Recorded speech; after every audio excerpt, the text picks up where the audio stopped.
Shall I start sharing, sir? Yes, I am sharing, sir. So the topic it is nature inspired algorithms and introduction, and it will be handled by Dr. P. Gopi Krishnan. Sir, his screen is visible, sir. Yes, sir. Visible, sir. Visible.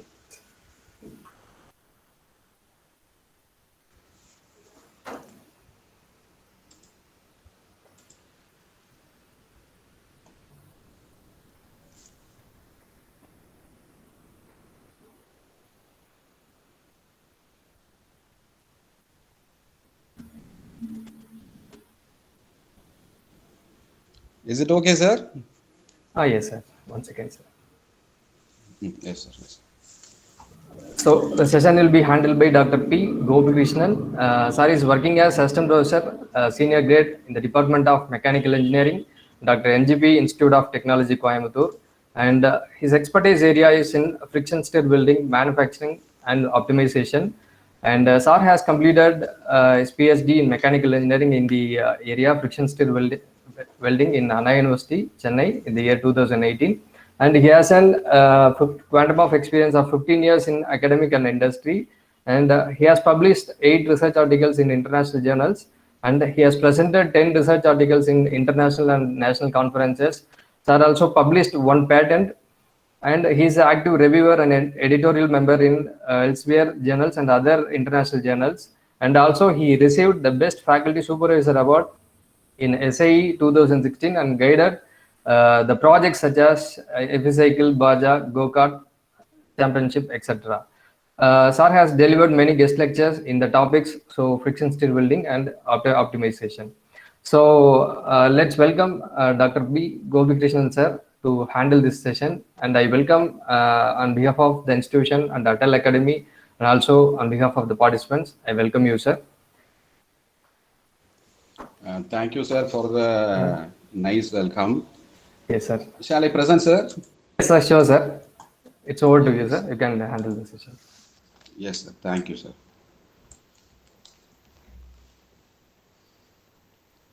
Is it visible for everyone, sir? Yes, sir, it's visible. Screen is visible. Okay, fine, sir. Right, sir. Okay.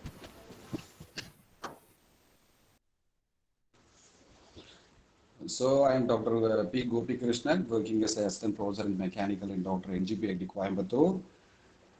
And I thank the management of Sri Shanmuga College of Engineering and Technology for giving me an opportunity to discuss something about nature-inspired algorithm in their 5-day Atal online FTP on multi-objective optimization and product innovation through TRIS. So my topic today is nature-inspired algorithm, that is NIA. We have two sessions today, and the session number one will be having the basic concepts of NIA, that is nature-inspired algorithm. We have n number of algorithms, and many people, many researchers are introducing or discovering many algorithms day by day. So a few glimpses on the nature-inspired algorithm will be discussed in the session number one, that is today's first session, morning session. And in the second session, in the very next session, we'll see a few case studies related to the nature-inspired algorithm. I have done a work related to modified genetic algorithm in one of my research work, and I'll share that one also. And also we have some few literature work available. We'll share everything, and we have another one theorem which can be related to an optimization problem. That is, whatever you do, a problem can be related, can be taken to the optimization platform, and it can be we can get the results from the optimization strategy. So that you will see in the second session. So the first session, this is going to be the topic, that is nature-inspired algorithm. Uh, the slide is moving, sir. Yes, sir. It's coming, sir. Okay, sir. Fine, fine. So we'll start with the basics of artificial intelligence and machine learning before getting into the optimization and the nature-inspired algorithms. So artificial intelligence, the name is derived from the natural intelligence, which is possessed by the human beings or other living creatures.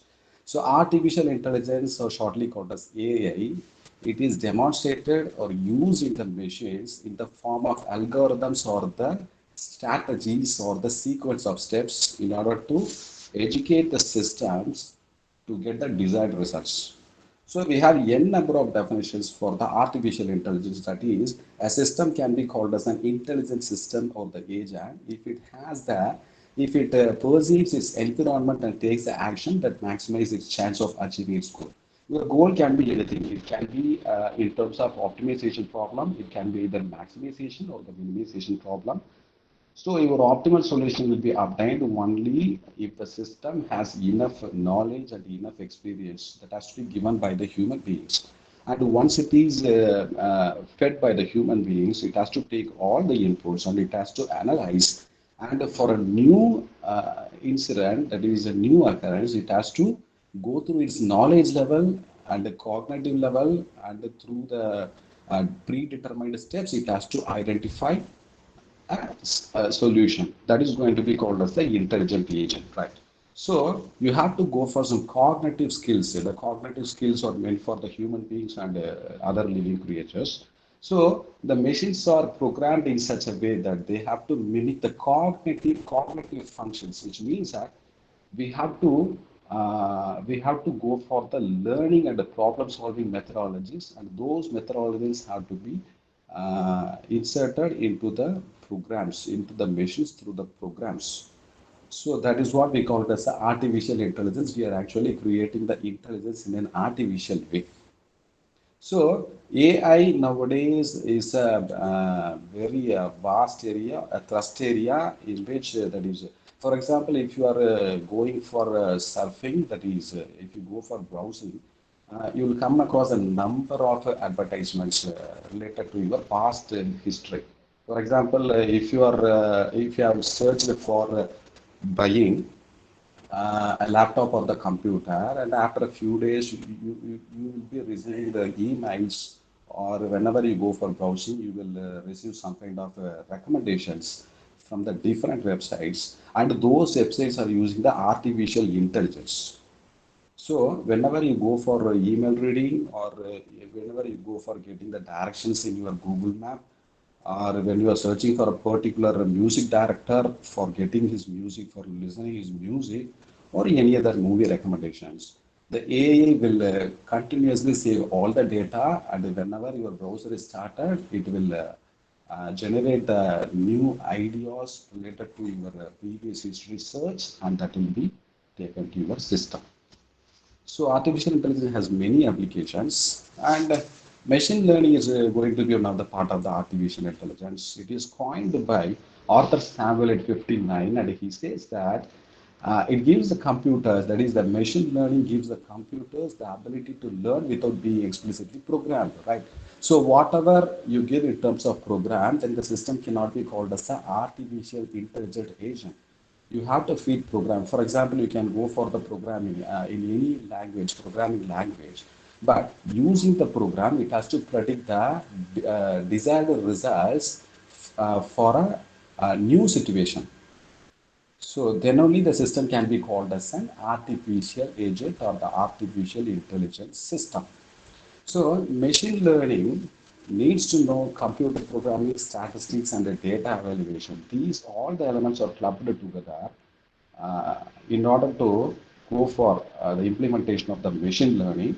And when you put together the programming, statistics, and data evaluation, that will be used in many different areas such as data science, big data analysis, and AI integration, etc., for the efficient functioning for getting the desired results. Right.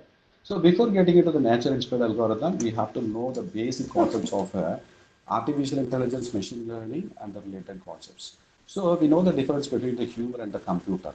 That is the brain, human brain, and the computer CPU. Right. So the only difference being the cognitive skills which are not embedded in the programs. You cannot go and write a cognitive skills such as you have to do this one, that one. Whenever you see a reaction from that human being or from that system, you cannot go and dictate in the um, program, that is cognitive skills. So that is the only advantage the humans possess. They have enormous experience and they have some intelligence and they can also save unlimited information. But whenever it comes for recollecting the data for the human brains, it becomes difficult to get the past data. For example, you can get around 10% or 20% of the past data. So whenever, if I'm asking you a question that is, do you know all the events related to your official work or the personal work, talking with your son or daughter, or interacting with your other fellow colleagues, you cannot recollect all the incidents. For example, you can recollect 25%, 30, 40, 50%. That's it. So we have the unlimited information, and all the information are stored in the human brain. But whenever it comes to the point of recollecting all the information, it becomes difficult for the human brain. That is the only drawback of the human brain. So it will be overcome by the computer's brain, that is CPU. It can analyze, calculate, perform the task even around the clock without a tiredness. The only thing is, it has a major advantage. It is not influenced by emotions, feelings, wants, needs, etc. But it can be taken as a disadvantage also whenever the cognitive skills are considered.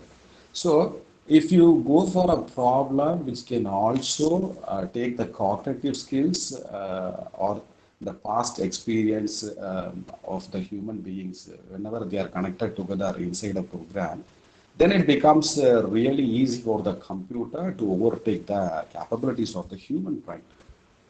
So we can be able to recognize the facial expression, voice, and action. And nowadays, the AI systems are also working on par with the human brain. That is, it can recognize the facial expression, voice, and action of the human being or the other living beings. So this being the difference between the human and the computer, and still we can utilize the computer for getting the desired optimized results using several algorithms. So whenever it comes to the human intelligence on comparing with the computer's artificial intelligence, that is, you have to go for several modifications. That is, human intelligence connects with the computer program in a different way, in a slightly modified way. Right? We have a real world problem and we have some sort of a computer programming system. So the to the computer scenario, those results can be taken again to the real life problems, and if you implement the solution, will be getting the best desired output. It can be either maximization or the minimization. For example, you have to convert the problems into a model, a physical problem into a software, a model, and it has to be fed to the computer's hardware and the software. We have to use enormous software nowadays we are using. And whenever we use a hardware and a software and we are taking the model into the platform of a computer, into the intelligent system, we are actually making a that is conversion from the real life to the software model. Then you have to go for getting the responses or the outputs. You have to get the desired responses, and it has to be obtained in a reasonable time. Whenever we use our human brain, it becomes difficult for us to recollect the information, but it is overcome by the computer. So whenever you feed a lot of information into the computer, it can into the algorithms, it can get its own sequence of operations, and it will give you the result in a reasonable time. And if you have more responses, then you have to go for the better response or the best response. That will be done by the algorithms. A number of algorithms we are using nowadays. And those responses, from the all responses, all possible responses or the viable responses, you have to get the best response or the optimal responses above a limit. So you can go for the more responses in that way through the filtering of data. So adapting to the situations effectively in correlation with the human inputs, whatever you are feeding will be getting an output in correlation with the input. And that has to be the realistic one, it has to be a viable one, and the output must be, it has to be implemented in the real life problem. That has to be set in the input itself. So if you have more responses, we can be able to predict the best response out of the more responses. But the problem with the responses is that, for example, if you are implementing an optimization algorithm for some kind of realistic model, you will be getting, for example, four or five outputs. So out of the five outputs, you have to go for the better one, and for that you have to search all your design space. So only after searching 100% of your design space, you can be able to get the top 10%, say for example, of the desired outputs. But whenever you go for the top 10%, you have to go for the top one best result out of that one. So in the real life applications, we cannot be able to go for the 100% optimization. That is 100% searching of the design space. It becomes very impossible. So on that situation, you have to go for a different kind of algorithms. And those algorithms can be called as stochastic algorithms, and nature-inspired algorithms become a part of that stochastic algorithms. We'll see one by one about that one. So we have different problems in AI. We have a number of classifications. We have n number of classifications whenever it comes to artificial intelligence. And specifically, we call it as prediction problem, optimization problem, and expert system. Prediction problem means you have to go and identify the class or the division of the input and output. You have to provide certain kind of class or the division of the inputs. Then you'll be getting the output, and the output can be either true, false, or yes or no. So from the inputs and from the output, we can be able to go for a certain kind of outputs. That is, we can do it or cannot do it. You can go for your claim as true or as false. So that is what we call it as prediction. You have to go for some kind of prediction, which means that, for example, that is, I have taken a case study here that is we'll discuss in the next session here.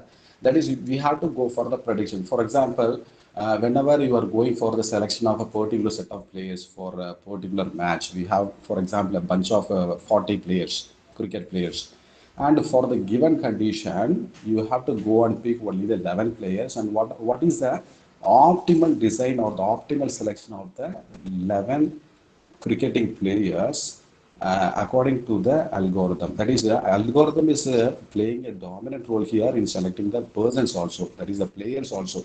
And a few people reportedly they are using several algorithms in our IPL cricket also, using all these algorithms.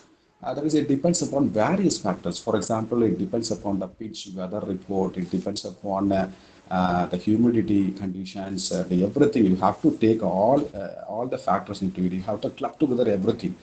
And after giving the input, that is, it has to be taken to an algorithm platform or the optimization platform in which you have to go for certain process.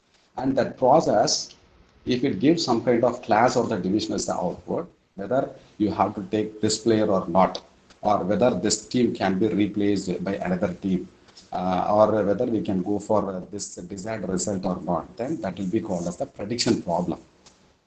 So, if you go for the optimization problem, it is nothing but it is very simple. You have to get the optimal value of an objective function.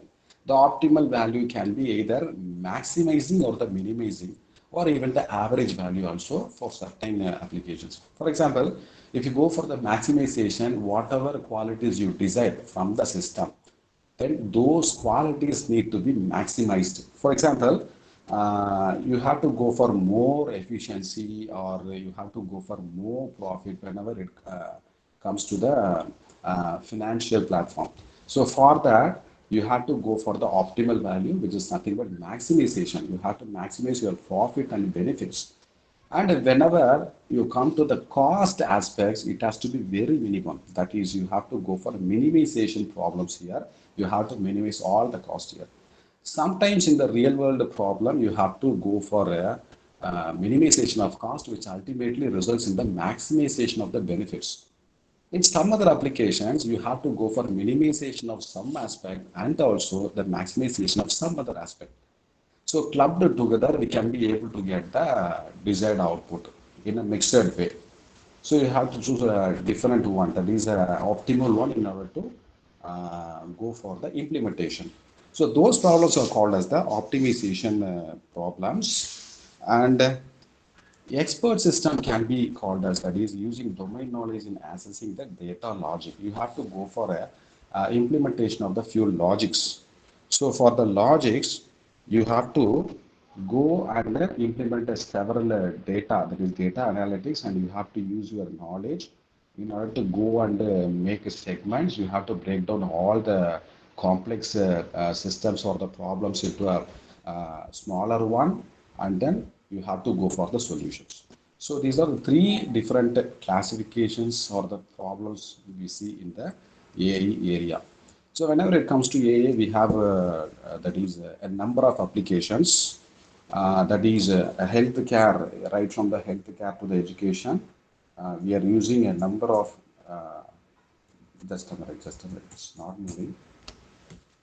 Yes, yes. So the artificial intelligence, that is from the healthcare nowadays, the doctors are using this artificial intelligence for the diagnosis also. That is sophisticated machineries or built in by that is they are utilizing the several algorithms for making the operations or the diagnosis. And the gaming, we have a different kind of gamings, and the finance sector, that is nowadays day trading is going to be one of the major tasks we may see in the trading in the share markets. So those financial aspects or the that is your decisions can be taken well from the artificial intelligence implementation. So for machine learning can also be implemented in the financial that is financial aspects of any industry, also in the share market also. So data security for determining the software bug and cyber attacks, you have to go for AI. Robotics nowadays, it's going to be a trust area in which you are going to use the robots for the different applications without pre-programs. Of course, you are going to give a load of programmings into its memory, but still, if a new situation arises, it has to take its own decision. So that is why it is called as an intelligent system or the intelligent machine. And agriculture is going to be the a major developing area utilizing this AI nowadays. And for example, it can go for the predictive analysis in the agriculture, which means that for a given kind of crops, what will be the maximum yield we can obtain.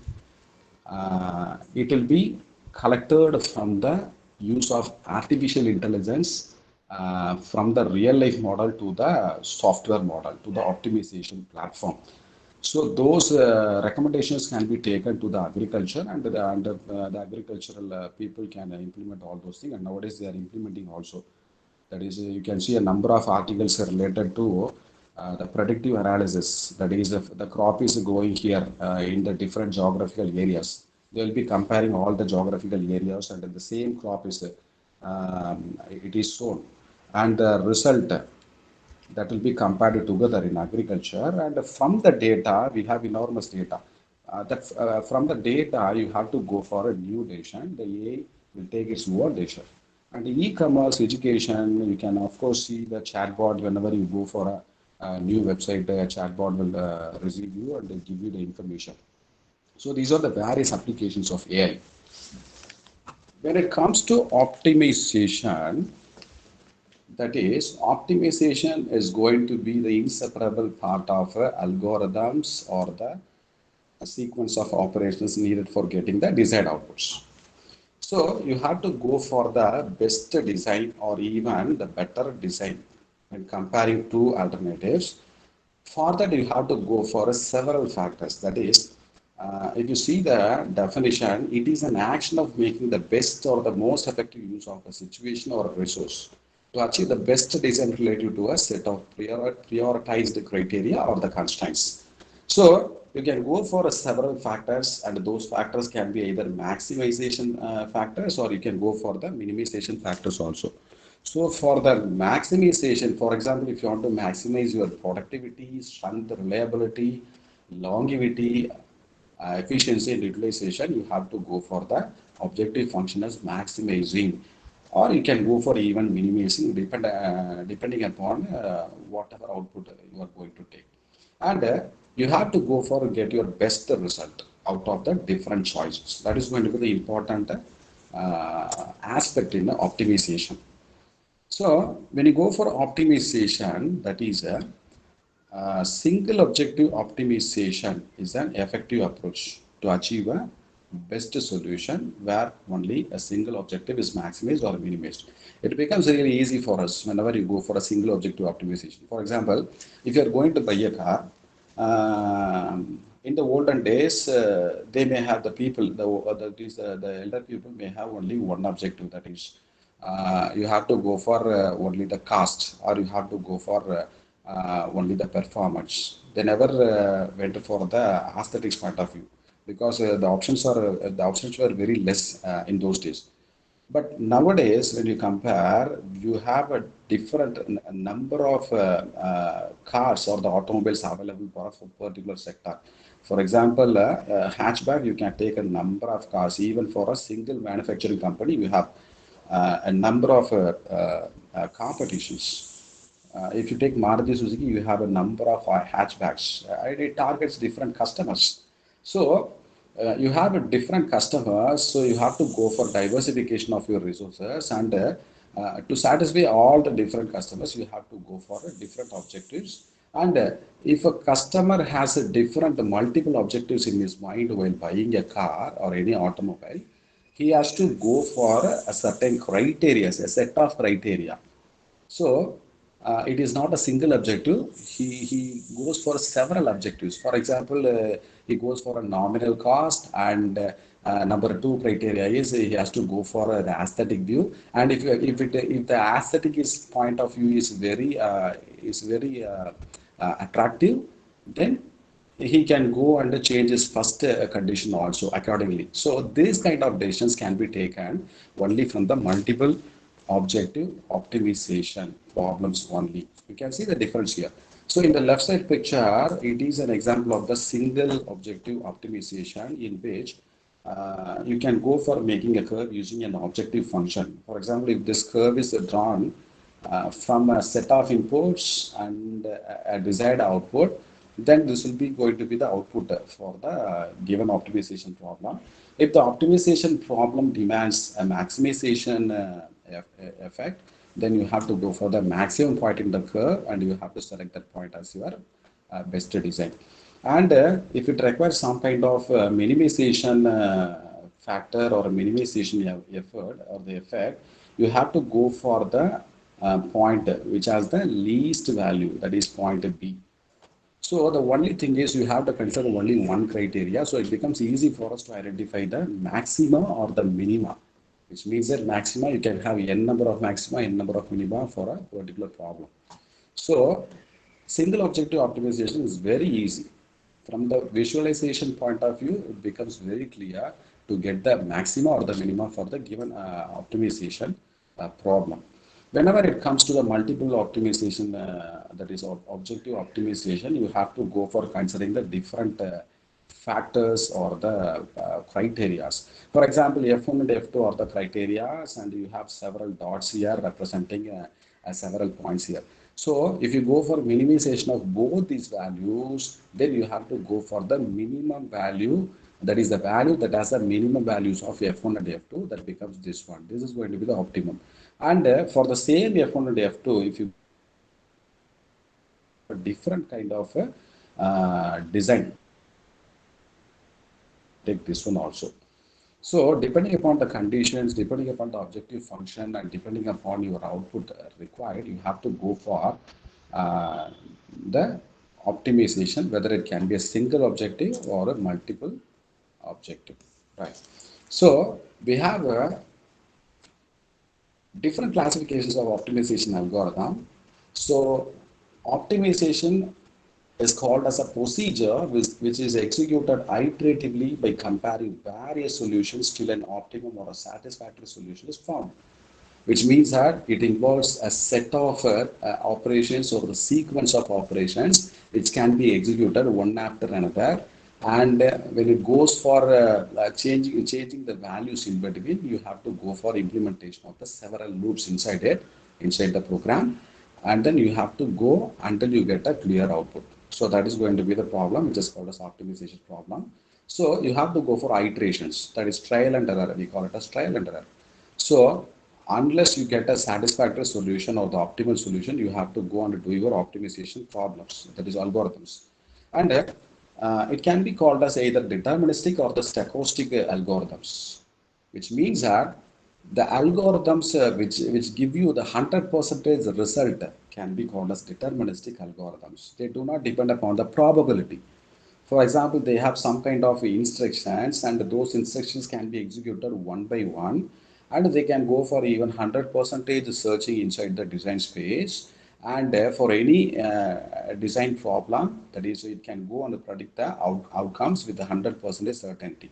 We have number of articles in this area, that is deterministic algorithm, that is will be having the output, that is, will be doing certain experiments, and we take the output of the experiments, we take the input and its ranges also, and you have to take it to a model. Then you'll be getting an output, best output. That best output was not at all tried out in the experiment part.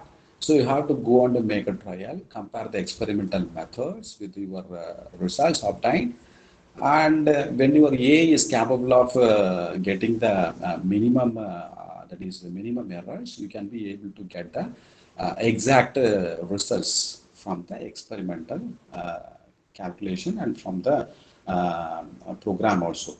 So those kind of algorithms can be called as deterministic algorithm. They never depend upon the probability. Whereas stochastic algorithms is nothing but it is going to be the algorithm that depends upon the probabilistic translation rules, which means that it depends upon the probability. That is, it goes for the hypothesis values. For example, these are the list of events occurred in the past. You have to feed these data into the computer memory, into the algorithm platform. Then you have to give a new situation, and for the new situation, the desired result can be taken not from the set of specific rules. If it is taken from the set of specific rules, then it can be called as deterministic algorithm. So it has to go for a probabilistic translation rules in which it has to go for the hypothesis. For example, it can go for a hypothesis or a null hypothesis or the alternate hypothesis, and from the hypothesis output only it can be able to get the data, and it can go either way, either do it or not do it. So those algorithms are called as stochastic algorithms. So whenever it comes to the optimization, we very well know we start from a mathematical problem statement. You have to state a problem, and before that you have to change a real life model to the software model, to the optimization model, and you have to change that into mathematical problem statement. Then you have to go for that is modeling of the statement. You have to go for modeling, that is you have to go for objective function. Then after that, you have to go for the optimization of optimization. You have to use several sequence of steps in order to undergo the operation, that is optimization. Then after that, as a result, you'll be getting the desired output. It can be either a maximum or the minimum or the optimal value. So these are the various steps of optimization, and still for the optimization, it has challenges. Even though we are using the high-end softwares and high memory artificial intelligent agents, we may face a number of challenges in optimization, and it can be a long solution. For example, a few optimization problem may take a very long solution. That is, it may take more time. It consumes more time in order to execute all the operations. So that becomes a challenge for the optimization. And non-computability areas, that is those areas, that is we call it as a NP problems. So non-deterministic problems, polynomial problems. In those areas, when it becomes a non-linear to identify the desired outputs, it becomes a challenge. But still, it is making decisions using hypothesis. But it becomes a challenge. And noisy responses, whenever the input is noisy, then the output is also noisy. You have to feed the right input in order to get the right output. So these are the three challenges we may face when go for the optimization problems. So whenever you come to the terminology, it can be, that is, we all know about all these concepts. That is, you know something about design space. That is a selected set of range of operation. Whatever you select for a design space, and within the space only, we are going to conduct the optimization methodology. So that is what we call it as a design space. It is nothing but a boundary. And you have enormous boundary, but you have to go for constraints. Without constraints, we cannot go for the optimization problem.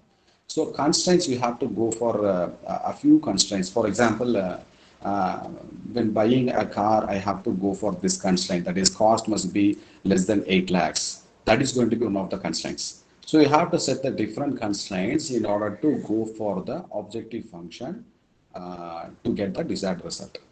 And a design is nothing but implementation of system with the design variables in the design space. Optimal design is nothing but the best available design considering the condition. And the objective can be taken as a numerical value, or it can be in some abstract. It has to describe the quality of the system. So my objective is I have to take a bunch of leaders for my company, and I have to go for several optimization procedures. And you have to go for either numerical value, such as percentage or percentile, or you can go for abstract value. So feasible design, unfeasible design, if all the design space or the variables satisfy all the constraints, it can be called as feasible design, and unfeasible design can be avoided, because in the real life you cannot go and implement the unfeasible designs outputs. So the nature inspired algorithm, optimization algorithms, if you see, those algorithms are getting their inspiration from the nature. We call it as heuristic algorithms or the meta heuristic algorithms. So, what is the need of going for the nature inspired algorithm? So, nature inspired algorithm or the optimization algorithm is very similar to the conventional optimization algorithm. But what makes the difference here is that it gets the inspiration from the nature, from the living things, from the human beings, or from the living things, or from a process.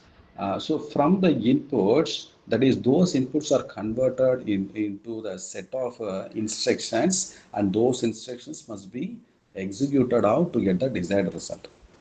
So, the meaning of heuristic or the meta heuristic is such that there is a heuristic is nothing but set of instructions. You have to follow a set of instructions.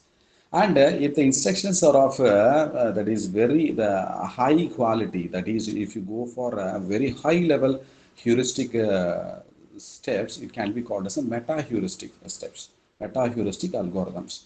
So these meta heuristic algorithms, they are basically the stochastic algorithms, in which they go for only the prediction. They cannot go for the 100% execution of set of criteria or set of inputs. So it goes and predicts the details only in the hypothetical way, that is probabilistic way, right? So we may use genetic algorithm or Firefly algorithm or a harmony search or ABC analysis or the artificial bee colony optimization in our research work.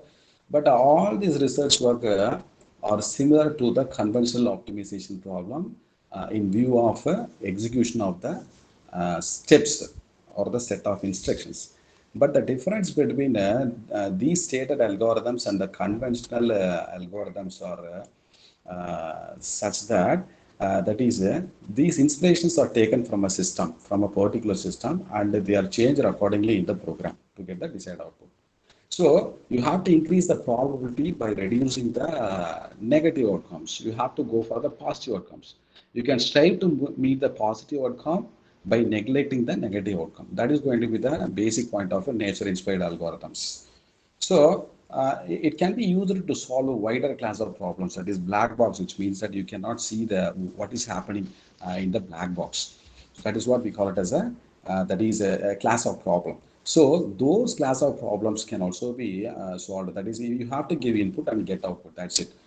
You don't know what is happening inside the black box. So These kind of operations can be utilized by the nature-inspired algorithms. And you can go for the non-linear problems. When the output is unpredictable, when it becomes a non-linear, then you have to go for the hypothesis procedure for the outcomes, for the new outcomes.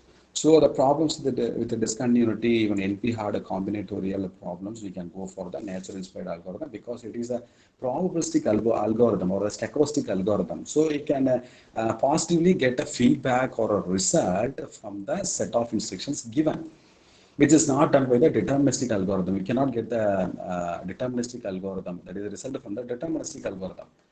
So this is going to be an excellent that is opportunity for the researchers to utilize the nature-inspired algorithm for their work.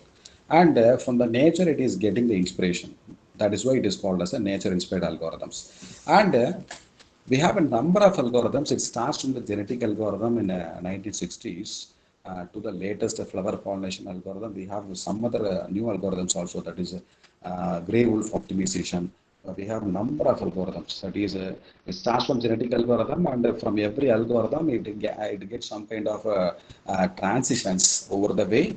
And sometimes a new algorithm can also be developed, and the difference between the previous and the new algorithm can also be enormous, can be a different one. So those algorithms, whenever they are taken to a problem and they go for a refining of the outputs, refining of the same algorithm, that is what we call it as variance. So you have to go for variance of different algorithms. For example, GA is the basic model. We have different variants of GA, genetic algorithm. We are using a hybrid of algorithms also nowadays. We have to take two different algorithms. We have to take the two set of ideas, and you have to implement in a single problem. You have to maximize or minimize or get the best output. So these ways are utilized nowadays by the researchers. So evolutionary strategy, evolutionary programming, they have the similarity between them. Genetic algorithm, evolutionary concepts here. And simulated annealing is somewhat related to the temperature. That is, and you know the annealing procedure. That is, annealing is nothing but it is a process, heat treatment process used to improve the ductility of a given material or the metal. So that annealing procedure is taken, and its set of instructions are carried out or executed. Simulation is done. We will be getting a desired output. So it is called a simulated annealing. And we call it as taboo search. Taboo, you know the literal meaning of taboo, which means that it is a prohibited system. Can be called as a taboo or words or system. So whenever you go for optimization, you find some worst performance of objective function, then you call it as taboo. The taboo you should not go and search, because near the taboo optimization area, there won't be any global maximum. So you have to move away from the taboo and you have to go for the better optimal result. That is what we call as taboo search. And ant-colony optimization, you know, that is it creates some kind of pattern for collecting its food or instructing the other fellow ants. Those ideas can be taken for the that is in the ant-colony optimization. And genetic programming is also the combination of a few algorithms stated above. Particle swarm optimization is going to be that is the leader of a few algorithms that use the swarm intelligence. Swarm intelligence we can see in many insects and many living beings. So those algorithms, for they have different objectives. The basic objective being collecting the food, and they have to escape from their that is predators. So those strategies are utilized in our optimization techniques also. So it is called a vertical swarm optimization. They get clustered to a certain point, and that point has to be called as the optimized point, and that point has to be taken to the real world for solving the problem. Differential evolution, harmony search, honeybee algorithm. We have number of algorithms here. Artificial bee colony, firefly algorithm, cuckoo search, bat algorithm, flower pollination algorithm.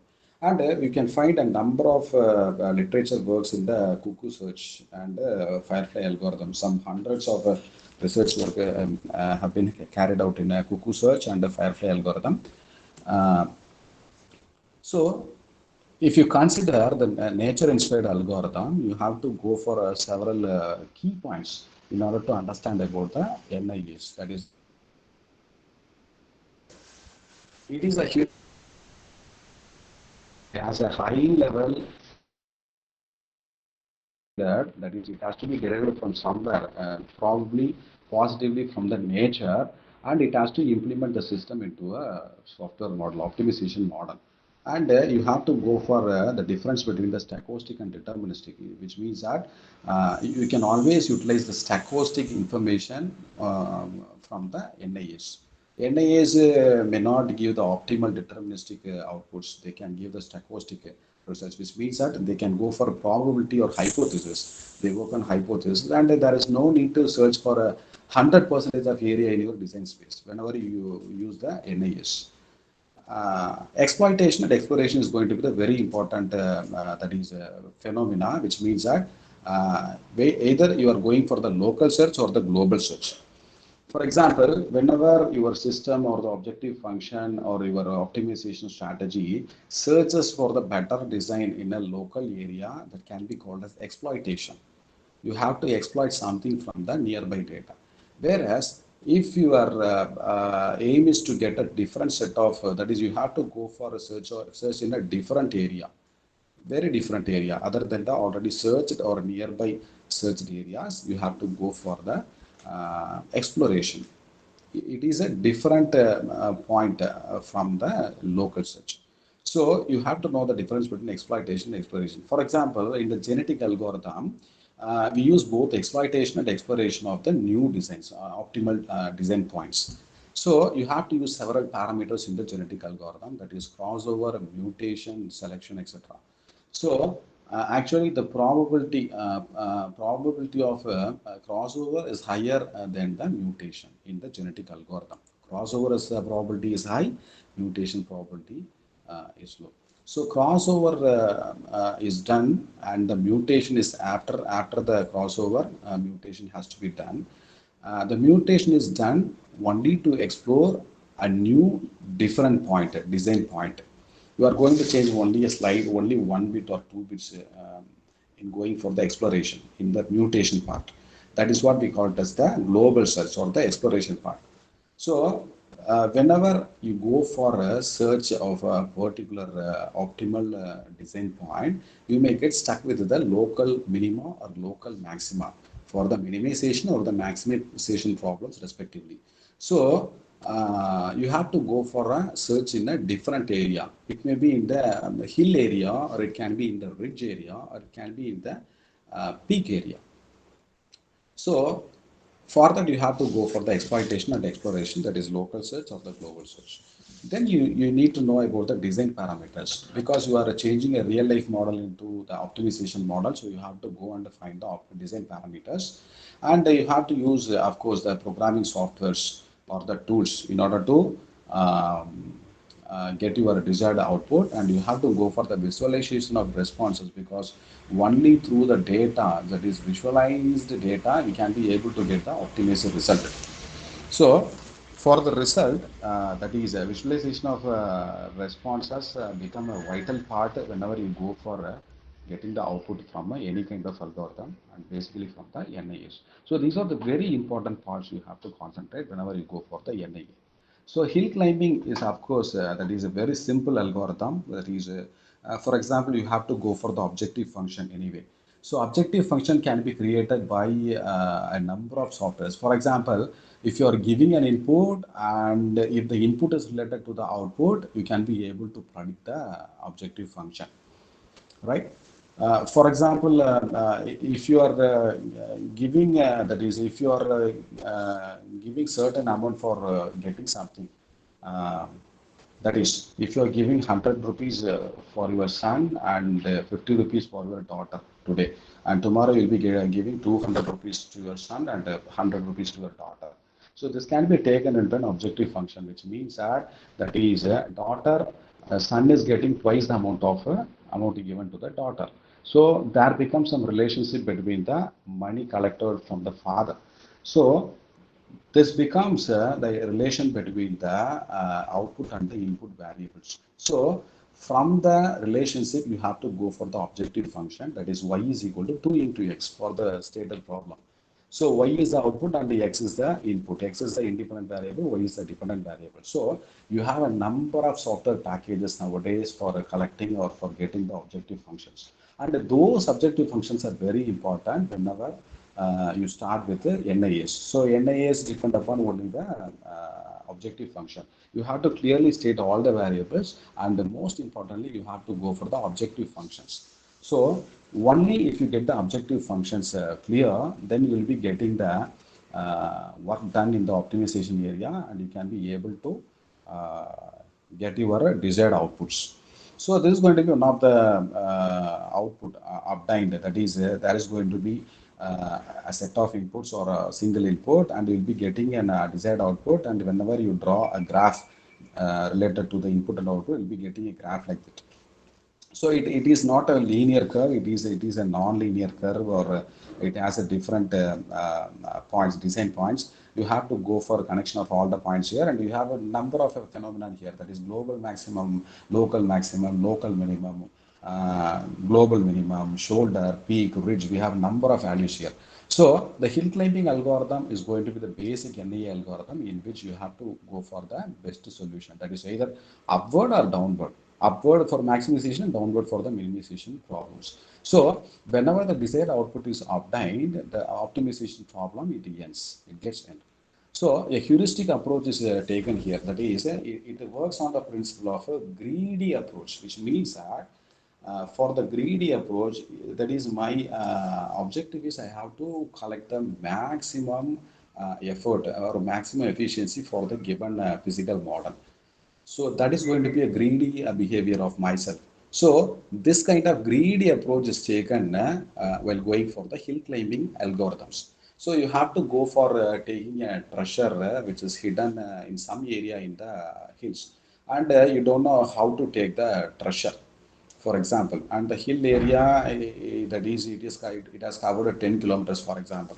Then the one way is nothing but you can use a deterministic algorithm in which you have to go and dig every area, every square feet. You have to dig and you have to search, and there is a little probability that you can go and search the desired area, whichever area has the treasure, right? Definitely you'll be getting using the deterministic approach, but you have to go for 100% search. It will take a lot of time, it consumes more time.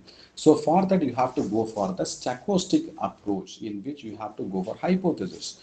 And in the hypothesis, the beauty is that you can get the best optimal result, and during the different executions you may get a different output parameters or the output results which are closer to the global maximum. Also sometimes you may get a global maximum, and sometimes you may get the maximum which is very close to the global maximum. But while using the NIAs, you may get a different outputs. You may ask, when I am using the genetic algorithm or Firefly algorithm, I get, for example, 100%, 90% is the output. And as again, I am rerunning the program, I am getting 89%, I am getting 92%, I am getting 85%. So this is what we call it a stochastic algorithm, stochastic approach, in which you can get a different that is a maximum or the minimum points, because we are going for only the hypothesis approach here. So this is going to be one of the algorithms which use the stochastic or the probabilistic approach here. So you have to go for the set of inputs, and you have to give a heuristic function, which means that I have to go for the climbing, hill climbing for the maximization problem. So you have to go and search for the hill that has the maximum value. So it can take two values, that is a state and a value, that is it begins with a non-optimal state, which means that it is not the global maximum. You can start from anywhere, you can even start from the global maximum point also, but you have to choose it randomly. And while choosing the point, then you have to go for your run for the search of treasure. So whenever your conditions are met, then you can be able to get your treasure, and you will be getting the desired output here. For example, you can hire a number of people, for example, 10 number of people, and ask them to dig. So in that way, you are reducing your efforts by 10 folds or 10 times. So, or sometimes you have to take the agents, that is, or the persons who have already visited there and have some fair idea about the treasure, place of a treasure. So you can hire them and you can utilize them, or you can utilize their idea. You can take some other people and you can order them to go and find the treasure in the given hill, and still you can find the treasure. So these are the various approaches you have to go.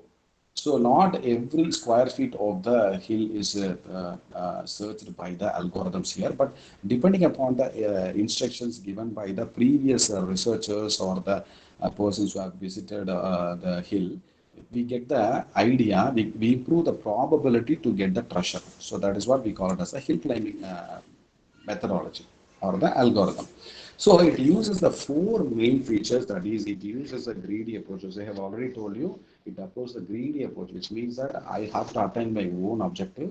It can be either a hill climbing or you have to get down from the hill for getting the maximum or minimum points.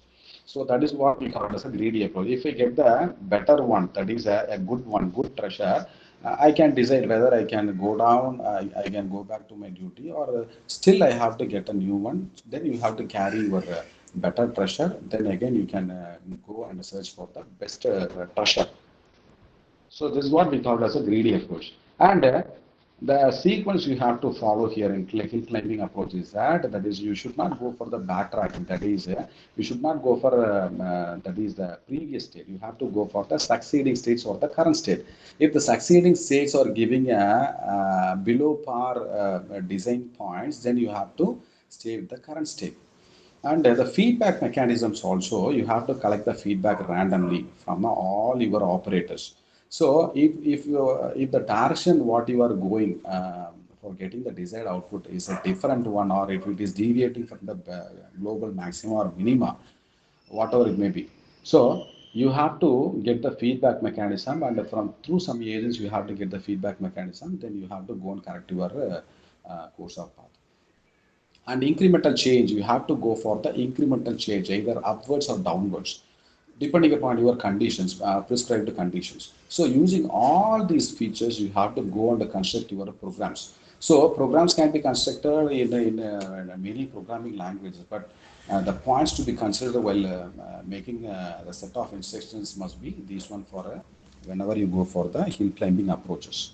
And the algorithm can be such that you have to start state, and you have to go for the process. And if you are getting a better design, then you have to go for a search of further better designs. You have to go for looping action in your optimization program, and you get a new solution here. Whenever the new solution is higher, you have to stick with the higher one, and when the new solution is low, you have to stick with the old one. That is, the point here is, key point is nothing but you have to stick with the design point which has the higher value.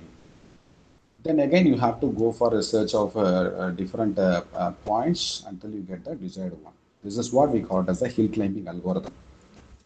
So the hill climbing, that is, the strategy is nothing but you have to carry out the operation that moves you closest to the final goal state. It can be a minimization or maximization one. And the thing is, you have to go and find the difference between the initial, that is starting state, to the goal. If you want to reach the maximum, that is the difference between the maximum and whatever you have now in your hands, that difference has to be calculated. That is, in the sequence of operation, the difference must be reduced.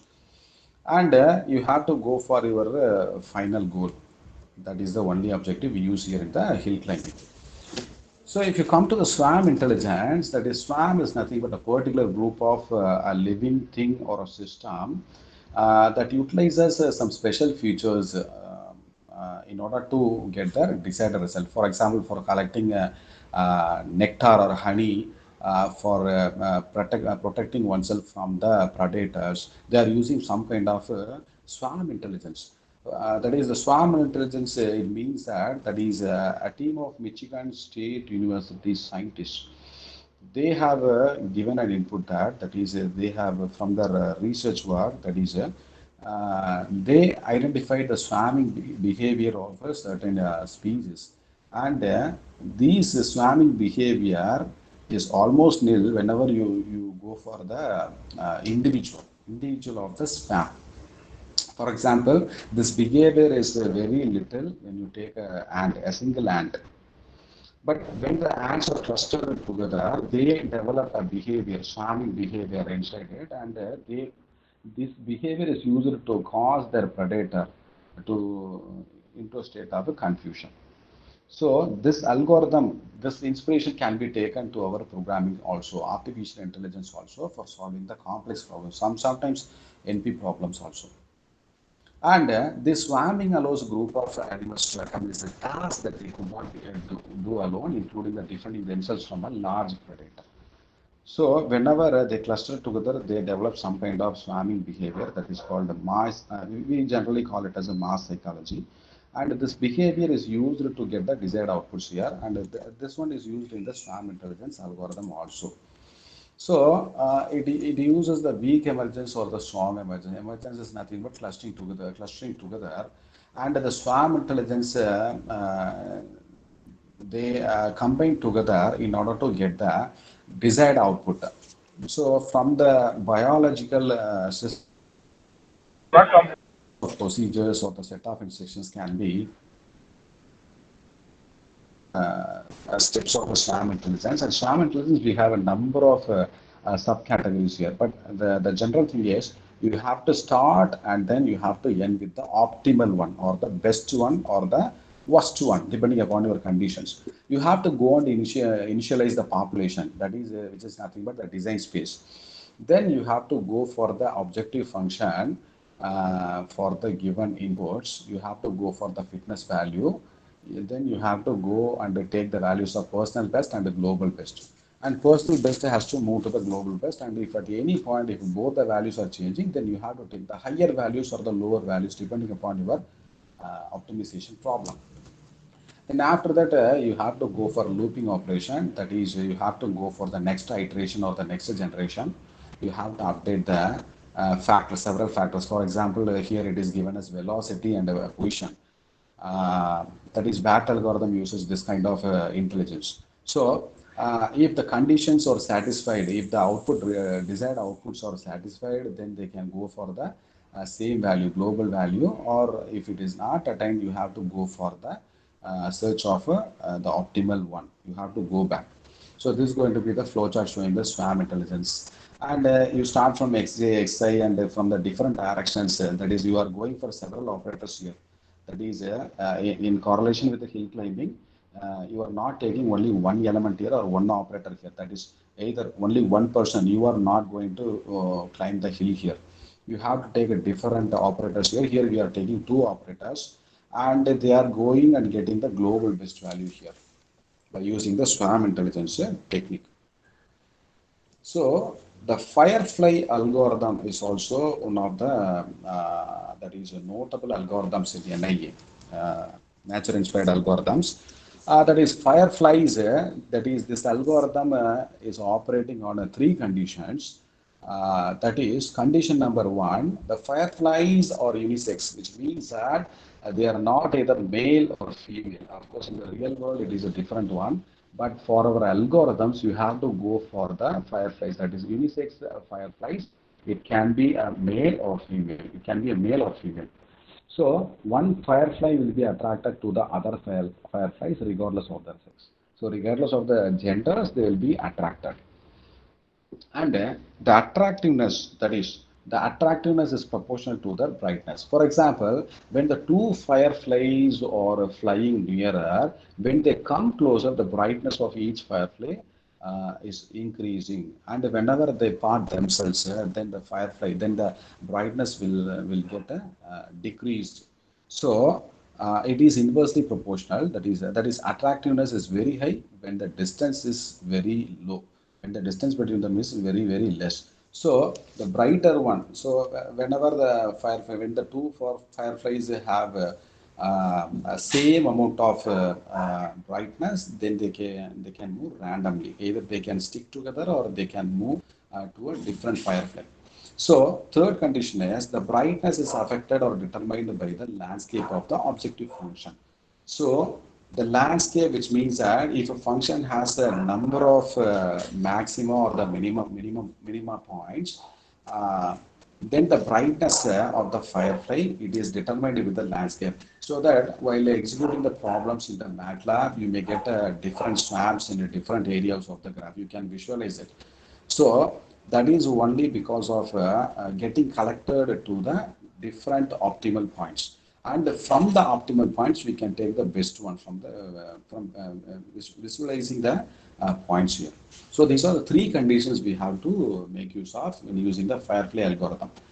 They have to attract with each other, and whenever a firefly is strong enough to attract more fireflies, it has a more number of clusters, and it has to travel. It has to travel, and it has to go to the optimal point, and that optimal point is taken as the best point. It can be either maximize or minimize, and that point has to be taken to the real world in such a way that it can be implemented and a desired output is obtained. So this phenomenon is taken from the firefly.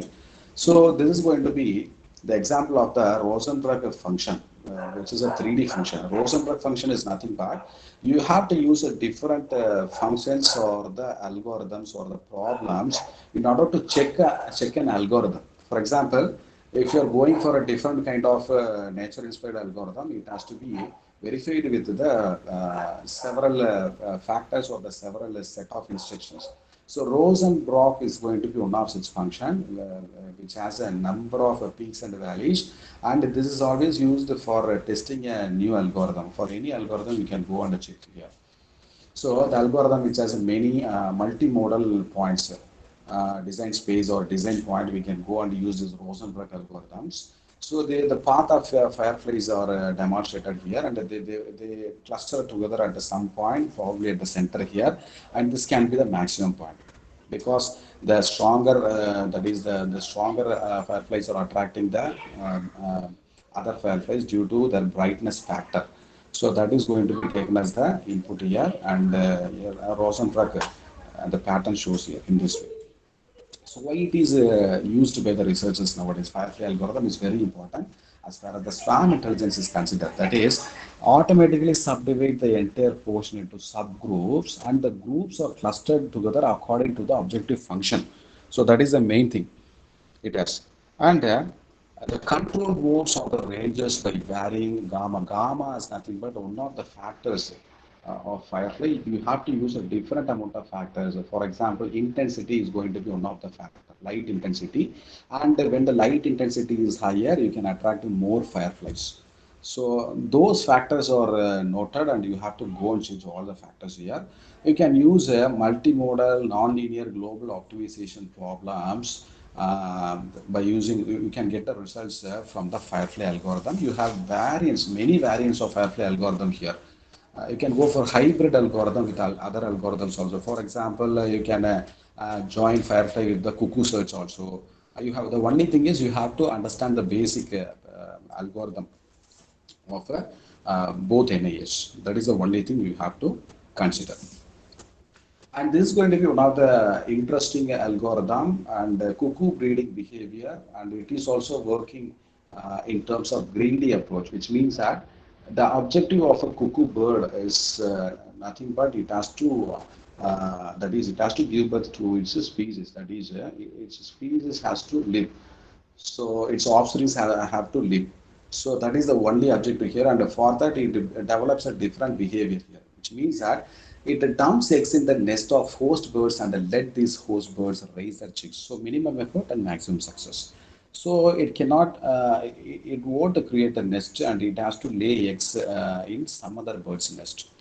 So not laying all the eggs in the single nest. So it has to go for laying of eggs, one egg per nest, and that so when it is almost laying 12 eggs at one time. So it has to travel and it has to search for some 12 nests, say for example 10 to 12 nests, and depending upon the that is vulnerability, it can develop its species. Whenever it is laying 12 eggs in a single nest, there is a danger of breaking all those eggs by the host birds also. So it has to search for a number of possible nests nearby, and it will lay eggs here, so that they can improve or they can regenerate their species, their offsprings. So each cuckoo lays one egg at a time, dumps its egg in a randomly chosen nest, and it has to go for getting the high quality species that comes out from the given situation, and so the species does not enter into the endangered area. So this kind of behavior is seen in the cuckoo birds. So this is called cuckoo breeding behavior, and this is taken as an algorithm. So in the algorithm point of view, you have to go and utilize you have to check your objective function, and for the objective functions, you have to go and search in a different places, in a different places, say for example 15, 20 places. Then from those 20 places, you can be able to, you are actually increasing the probability of getting the optimal results from the 20 places. Then you have to go and use your exploration or the exploitation. So whenever the exploration and exploitation are used in the optimization problem, then you can be able to increase your probability to move closer to the desired outputs here. So this is utilized in the almost every NIA. So BAT algorithm is going to be one of such algorithm that is which uses echolocation for hunting their prey. That is, it uses the sonar rays, that is sound navigation and ranging, that is echolocation. That is, it creates some kind of frequency in the range of 25 kilohertz to 100 kilohertz, but we cannot be able to hear the frequencies or the noise because the human beings can hear only 20 kilohertz maximum. So it creates a different frequency, and those echolocation procedure is utilized in order to get the location of the prey. So it works as a type of sonar. It emits a loud and a short sound pulse whenever it hits an object. After a fraction of time, the echo will return back, and depending upon the distance, the echo will be received. For example, if the receiving is very high, then the location is very distant. So from that, the bats identify the location of the prey, and whenever a few cluster of bats are searching for the optimization. Uh, Sir, is it clear? Sir, is it audible, sir? Hello. Sir, it's audible, sir. Okay, sir. Right. I received some phone calls, so that I'm asking. Okay, sir. It's audible, sir. Okay, sir. Thank you. So the BAT algorithm, that is, it utilizes this concept here, echolocation here, right? So this is going to be the algorithm showing the BAT algorithm. That is, it has to go for the few factors such as position, velocity, and a few parameters. That is, it has to emit the sonar rays. That is echolocation. That is, it has to emit the rays, sound waves, and depending upon the position and the velocity, it has to improve its solutions. That is the main essence of this BAT algorithm. So when a cluster of bats are moving together, you have to go for the updation of position and the velocity for each bat. For example, every bat may have a different velocity, and each bat can start from a different location. You have to go for giving the points of a location and the velocity. Then you have to go for the random number. You have to generate a random number here, and from the random number you have to go through the fitness function, and you will be getting a result here.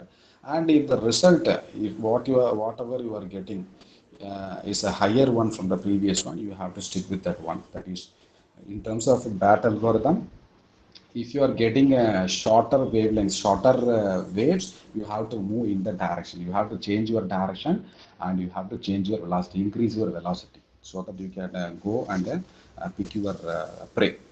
That is going to be the algorithm here. And then after that, that is from the different clusters, the bats can be able to get the location, and they can change their velocity and other parameters here. And once the prey is got, it's obtained, then the algorithm meets the final condition, and then the solution is obtained here. So this phenomenon can be added with the DAT algorithm. And simulated algorithm, or SA, is going to be one of the NIAs that is in which the annealing procedure is used to, that is, it mimics the annealing procedure. That is, annealing is used to increase the ductility of a given material. It is one of the heat treatment processes. So, annealing procedure for a given temperature and the time it occurs with the predetermined steps only. You cannot go for a number of parts whenever you start with a different temperature or a different timings. It always follows a smooth curve. So from wherever point you start, you have to start from the curve only. So this is going to be a method that can be used for unconstrained or the bound constrained optimization problems. That is, it uses the physical process of heating a material and then slowly lowering the temperature to decrease the defects. So whenever you decrease the defects by the heat treatment process, your strength gets increased. So this phenomenon is taken in the optimization model in order to get your result here. That is the steps being, you have to start with the initial solution. It can be any solution. It is decided by the objective function. So you have to take the initial solution with the initial temperature T is equal to T0. Then you have to set up a temperature reduction function alpha. Alpha and beta are the constants here. So you have to define all these factors here. That is, you can go for any one of the rule. It can be linear reduction or the geometric reduction or the slow decrease rule. So for the linear reduction, you have to subtract your alpha parameters, or for the geometric reduction, you have to go for multiplication. For the slow decrease, you have to go for the division. So each reduction rule reduces the temperature at a different rate, and each method is better at optimizing a different type of a model. So from the initial temperature, you have to go for the further temperature. That is, you have to increase your timing until you get the desired output. You have to get your neighborhood of solution, which means that this is the perfect example of exploitation. That is searching nearer to the better point obtained earlier. So that is done in the step number 4. And once you get a better position from through the exploitation, you can take that point and you can start some percentage of explore. And the step number solutions, you have to stick with the best solution. And if the new solution is better, you have to take that one. If the new solution is not better or the lower one, you have to again start the process here. You start with the random number 0 and 1, and you have to go for that one. That is the phenomenon we utilize in the simulated annealing. And taboo search is also one of the important search in which you have to get to your desired path by neglecting all the taboos. So that is going to be the important phenomena we utilize in this algorithm. So similar to the simulated algorithm, both traverse the solution space by testing the mutations of an individual solution. And simulation annealing is very similar to the taboo search, in which taboo search will be using more factors as compared to the simulated annealing. And to prevent cycling inside the already searched area, it has to create a taboo list such that during the exploitation, for example, in a particular area in your design space, for example, if you are getting low values in one corner of your design space, then you have to neglect that area while going for the iterations for the future iterations. You should not go for that area.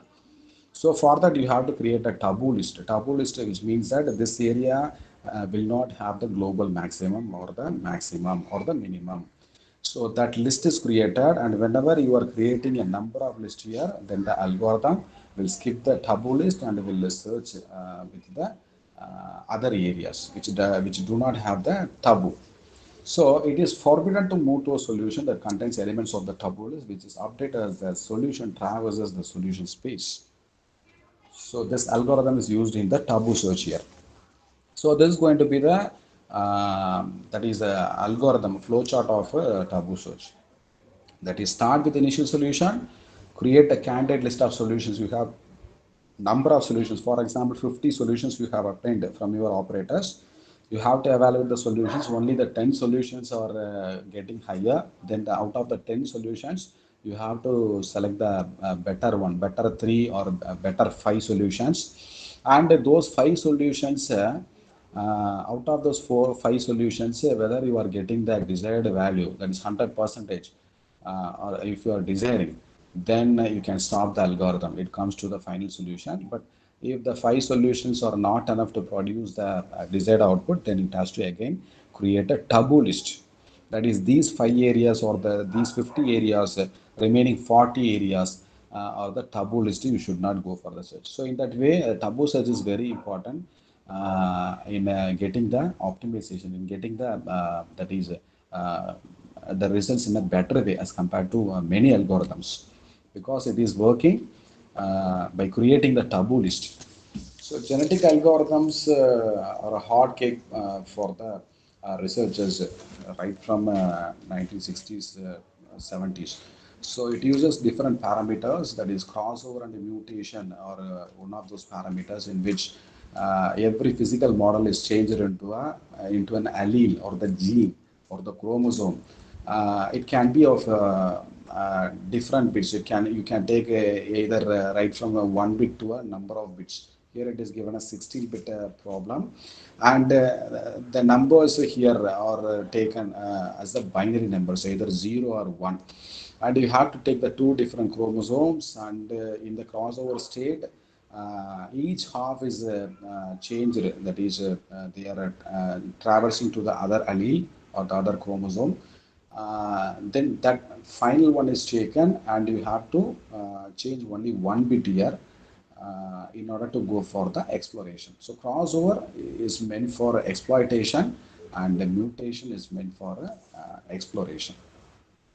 So you can go for that is you can go for a number of strategies in a genetic algorithm. You can use many of them using elitism strategy, in which for one iteration of a 20 number of population, you'll be getting the best five. You have to take only the best five, and the best five chromosomes or the bits are repeating in the next iterations. So finally, you will be getting the better iterations. You will be searching a number of peaks here, and they are clustered together in a particular uh, peak. And so evaluation strategy is going to be one of the important strategy. It takes its inspiration from the mice behavior, swarm behavior. That is, the black mice are numerous as compared to the tan mice due to their behavior. That is, the tan mice are easily visible to the predators. So what happens after the predation process? The tan mice are reduced, and only the black mice, due to its invisibility from a long distance, they grow to the reproductive stage, and they leave their offsprings. So the population of the black mice are increasing as compared to the white mice or the tan mice. And so in order to increase its species, it has to go for some strategy here. From its color or from its gene, it is taking advantage here. So this strategy is used to get the desired outputs from the algorithms. So evolutionary strategy or the algorithm is similar to the genetic algorithm, but it has a few differences. For the genetic algorithm, it utilizes only the binary number 0 or 1. For the evolutionary algorithm, it utilizes different numbers also. So genetic algorithm uses crossover, selection, and mutation, are called as a recombination operators as the primary operator, whereas evolutionary algorithm utilizes only the mutation. And the evolutionary algorithm is deterministic, purely deterministic, although it is one of the NIA, it is called as deterministic, which means that it utilizes all the spaces or the points in the design space. Whereas genetic algorithm is purely probabilistic. The difference between deterministic and probabilistic is that you may get a different results while using the probabilistic algorithms. For n number of times, you may get n number of results, but all are closer to a certain point, certain global maxima or minima point. So it allows the self-adaptation. The parameters controlling mutation are allowed to evolve along with the object variables. And genetic algorithm, that is, it is most popular because it is used for attempting to solve the complex search problems, since it is utilizing the stochastic approach. Right. So, with a slight changes, the genetic algorithm can be changed to evolution strategy, and the evolution strategy, when changed slightly, it can be taken as a evolutionary programming, which utilizes only the mutation operator here. So, mutation probability is very high in the evolutionary programming, whereas a mutation is taken low in the genetic algorithm, but it is also taken. So we can go for a binary only for GA and any number for the evolution strategy and the programming. And the harmony search is also gathering attention.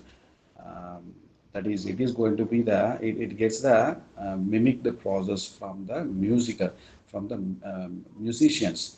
That is, it is a meta-heuristic algorithm inspired from the musical process of searching for a perfect state of harmony. That is, they have to determine the desired quality, aesthetic quality. So this is done by checking the different input variables with the objective function. And once a new inputs are given, and if the fitness is very high, then that becomes the quality output. Then in the music improvisation process, all players sound the pitches within possible range together to make one harmony. So, out of their memory, they'll be storing all the experience. That is, in the real world, the musicians, they store. Of course, nowadays the systems are capturing all the scenarios here. That is, but in the olden days, they utilize their memory to get the desired output, to get the desired music from, say, for example, 100 guitarists. So from the memory, they are storing their experience, and they go for the fitness function. That is the objective function. This is the right music quality I require from the set of musicians.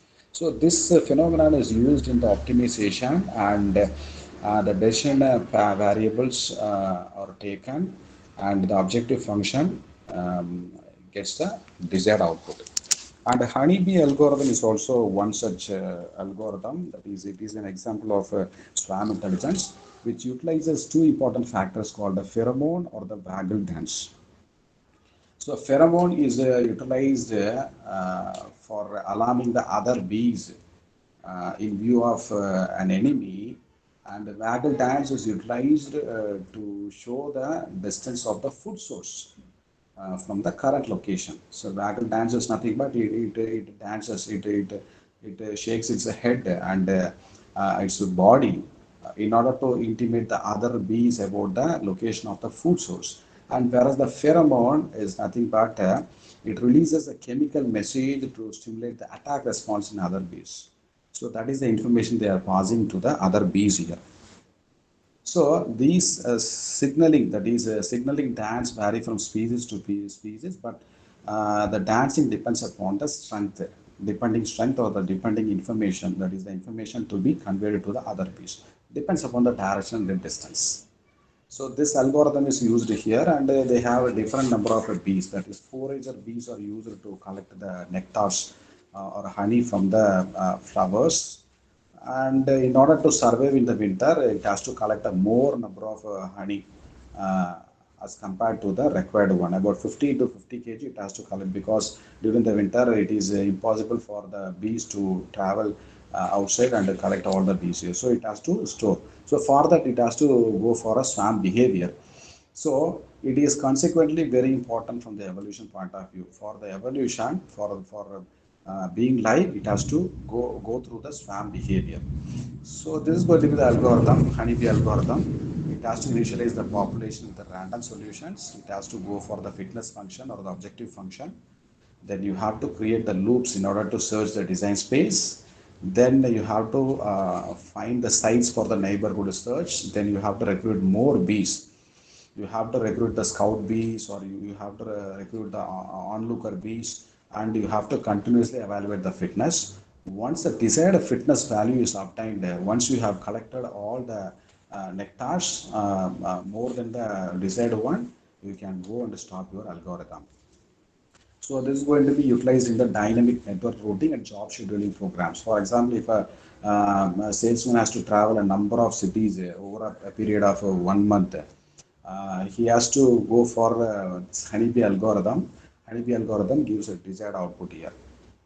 And for different algorithm, function optimization, reservoir modeling, and traveling TSP is also utilizing this algorithm. Artificial bee colony optimization is a slight modification of the honeybee algorithm in which the scouts are introduced into the bees, and the employed bees or the forager bees which go and collect the nectar.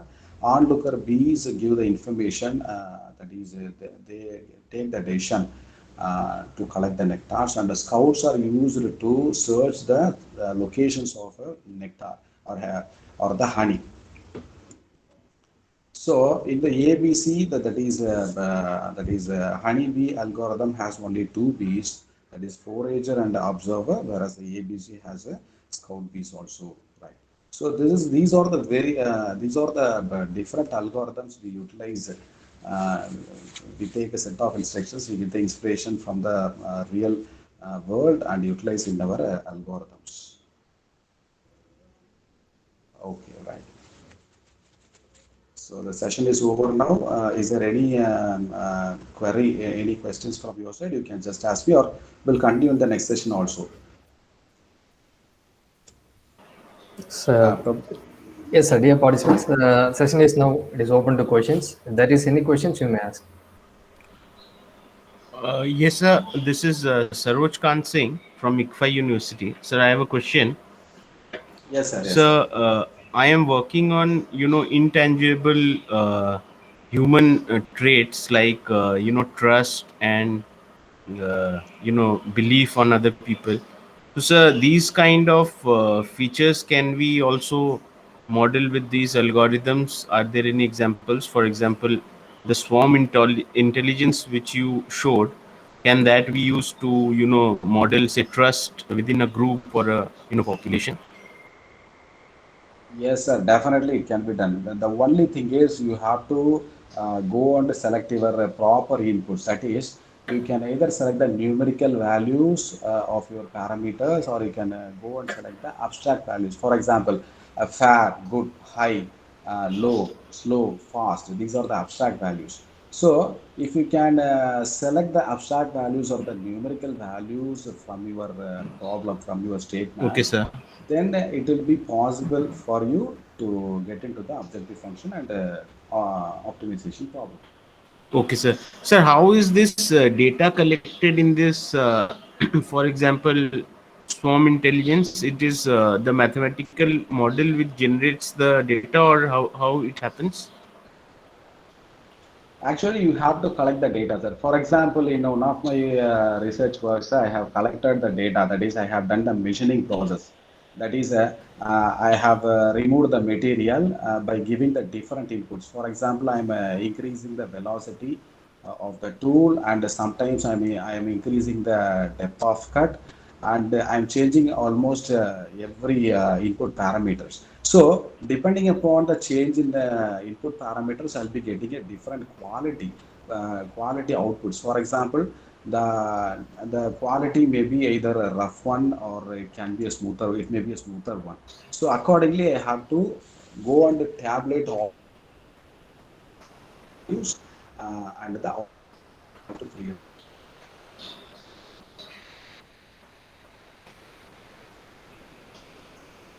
experiment. Value, you have to select a numerical value or abstract value. So then only you can go for the optimization. Either you can go for the probabilistic approach, or the deterministic approach. Thank you, sir. Thank you. Thank you, sir. Thank you. Welcome.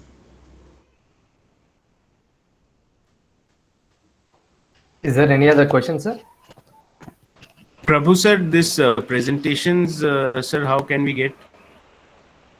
Sir, we'll be sharing this by today evening. Sir. Okay, sir. We'll be Okay. sharing all the sessions. So far, what we had seen, it will be shared today evening. And sir, for the assessment, what do we expect in the final day? Yes, sir. The questions, it will be in the form of MCQ types, and it will be based on the sessions topics. Sir. Okay, sir. Thank you. Thank you. Thank you. Yes, sir. If there is no questions, means we will wind up the session, the current session now.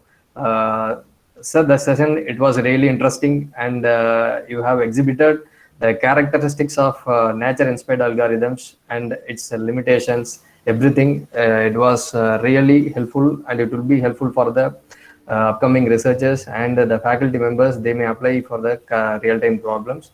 So thanks for spending your time, and we will be continuing in the next session, sir. Thank you, sir. Thank you, sir. Thank you, sir. So we will be connecting for the next session by 12 o'clock sharply. And so I will be sharing the link in the WhatsApp group. Thank you all.